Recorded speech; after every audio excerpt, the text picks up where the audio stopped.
Maymay Entrada update. And IG story nila Maymay at Joaquin Enriquez.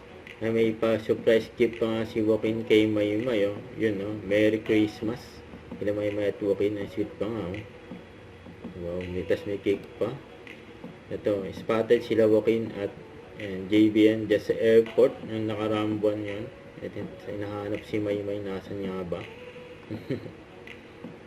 Hello, ito po si Maymay. Last week po, nag-post po ako Paul sa Garner. story ko na pwede kayo mag-ask ng any questions. At today po, sasagutin ko na po isa sa mga katanungan nyo while I get unready. First question, may plano ka bang mag-out of town this holiday? Yes po, meron pa akong plano mag-out of town this holiday.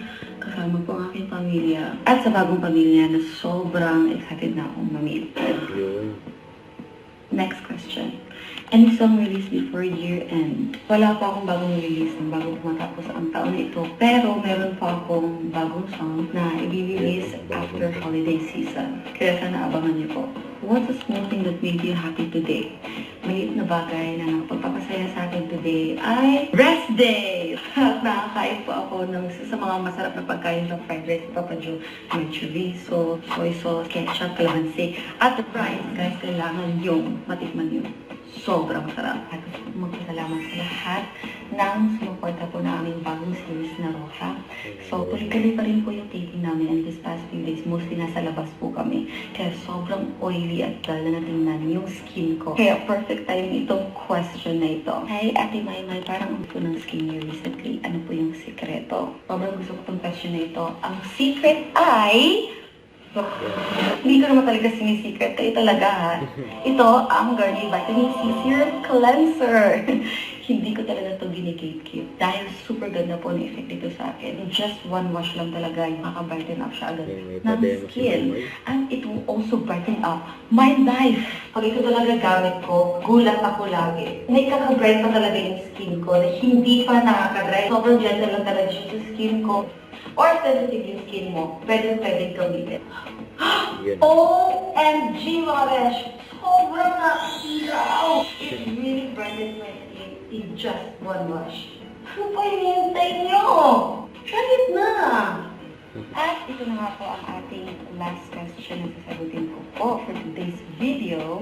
Despite your busy, how do you make sure that you're still taking care of yourself, lalo na kapag nasa lock-in taping? Yung gusto ko, simple lang at wala masyadong arte, yung kayang maglinis at mag-brighten agad yung skin ko. Pero gentle pa rin.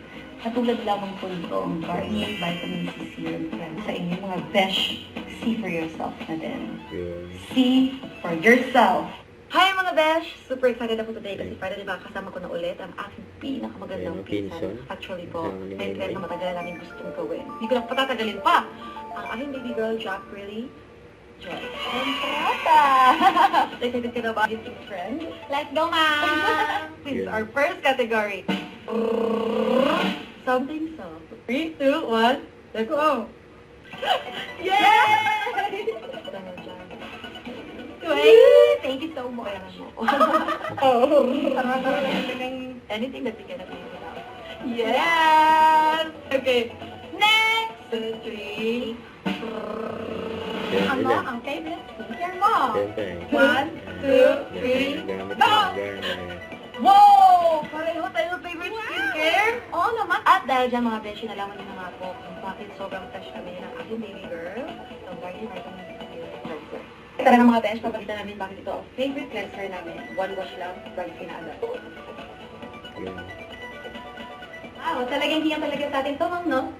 Kaya ano pa hinihintay niyo dyan? Hindi pa kayo nakagarnier Vitamin C Serum Cleanser? At bakit naman? Kaya, go na mga besh. Try niyo na po. Try niyo na po. Don't forget to subscribe, click the notification bell for more update. This is Richard, the Action Vlog. Stay tuned for more videos. See ya.